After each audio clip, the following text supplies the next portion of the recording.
thanks. Talking Detroit 187 with Michael Imperioli. How are you doing? I'm good. How are you? Good, good. I'm loving the show. I'm a huge fan, and everybody I talk to that I mentioned, I'm coming to Detroit, I'm going to talk to the cast, nothing but good things to say. Good. Has that been the reaction that you're hearing from everybody that you talk to?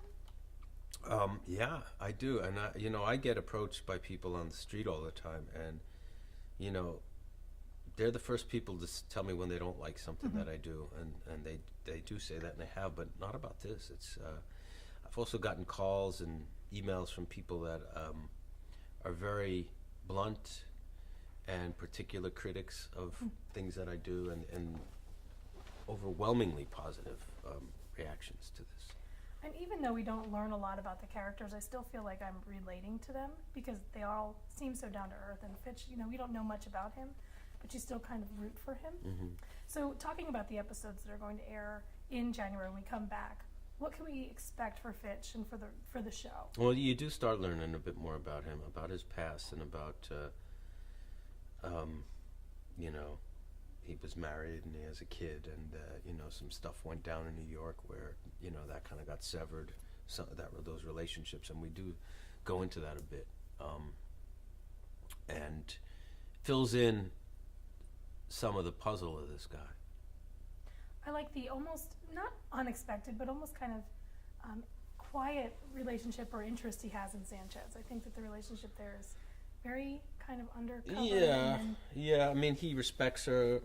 I think he has, a crush on her. And I think she also represents something to him.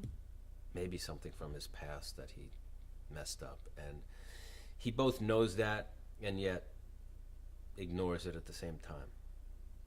Is shooting in Detroit different than shooting anywhere else? Yeah, I mean, it's a very specific place.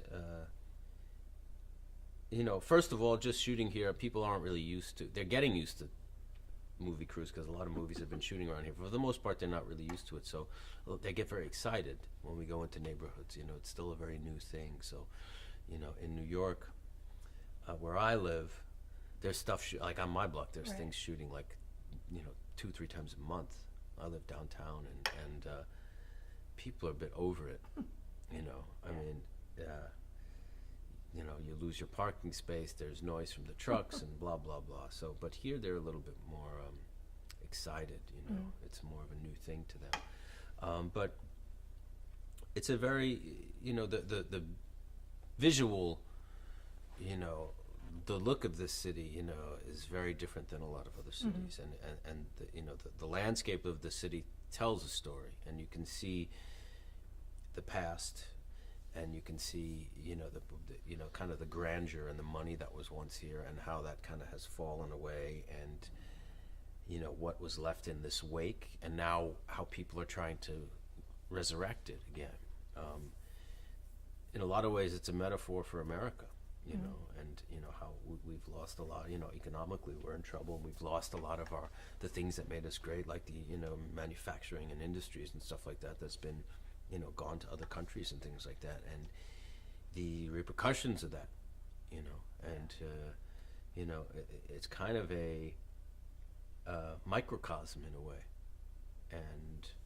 But at the same time, you do see the spirit of these citizens and these communities where they're kind of banding together and finding ways of moving forward and taking responsibility, which I think we have to do in this country in many ways, and not just leave it up to the banks or the politicians or, Exactly. that kind of thing. A lot of people say there's a lot of cop procedurals or cop dramas on TV. Why should I tune into this one? Right. What makes Detroit 187 different than what we've seen for years? Well, it's not just a procedural. That's the thing. Most of the shows on TV are just a procedural, and that's what you get. And people like that, and that's fine. But this is a procedural drama, but it's very much character-driven. So, although there is a crime every week that we solve, we do go into the lives of these characters bit by bit, and we do see them as human beings while they're doing their jobs, and how that affects them and how they affect each other. And I think there's a more of a human element to this show and a lot of other TV shows, cop shows. How does it inform your portrayal of Fitch to not really get all of the information up front, to kind of be playing it script by script? Does that change how you would approach the role, or? You take what you have, you know, and try to expand on that and try to use your imagination to fill in the blanks and trust that if you're going off the rails a bit, they're going to let you know that hasn't really happened. So, you know, sometimes a little bit can tell you a lot, you know, like in the pilot, kind of everything was there. I didn't know his backstory, I didn't know his history, but there were that scene, that interrogation scene when he just sits and stares at the guy, and him being on the phone to talk to the not really wanting to talk personally about this guy. Those three things, say, you can build a lot around that, you know, and then you use your imagination to fill in the blanks, and, you know, all of a sudden there's a character living and breathing and walking around. Excellent. Well, I'm loving the show. I'm going to keep watching. Thank you. And keep watching Detroit 187. Thanks a lot. Thank you so